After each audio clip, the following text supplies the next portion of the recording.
Rajkot range IG તરીકે નવી નિમણૂક પામેલ નિર્લિપ્ત રાય આજે જામનગર આવી પહોંચ્યા હતા.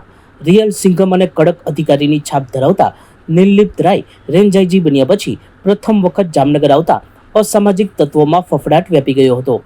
એસપી કચેરીએ રેન્જ આઈજીનું એસપી ડોક્ટર રવિમોહન સૈની સહિતના અધિકારીઓ દ્વારા સ્વાગત અભિવાદન કરવામાં આવ્યું હતું તથા પરંપરા મુજબ ગાર્ડ ઓફ ઓનર પણ આપવામાં આવ્યું હતું. નિર્લિપ્ત રાયે શાંતિ સમિતિની બેઠક પણ યોજી હતી. જે પછી ગુનાહિત ઇતિહાસ ધરાવતા કુખ્યાત શખ્સોને નિર્લિપ્ત રાય સમક્ષ હાજર કરવામાં આવ્યા હતા. આ શખ્સોએ એસપી કચેરી પાસેના બગીચામાં સફાઈ પણ કરી હતી. આ દ્રશ્યો જોઈને સૌ ચોંકી ગયા હતા. આ પછી રેન્જ આઈજી વોર્ડ નંબર 12માં પહોંચ્યા હતા અને વિવિધ વિસ્તારોમાં નિરીક્ષણ કર્યું હતું.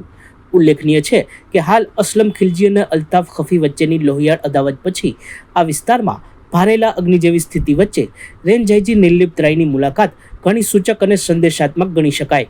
તેમના વિદાય થયા પછી પટણીવાડ નજીક એક મોટી ગેરકાયદે ઇમારતને તોડવાની કવાયત હાથ ધરવામાં આવી હતી અને સિટી એ ડિવિઝન પીઆઈ નિકુંજ ચાવડા સહિતનો પોલીસ કાફલો તૈનાત થયો હતો.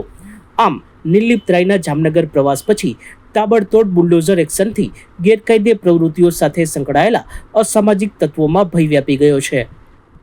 સચોટ સમાચારો સૌથી ઝડપી મેળવવા માટે અમારી ચેનલને સબસ્ક્રાઇબ કરો.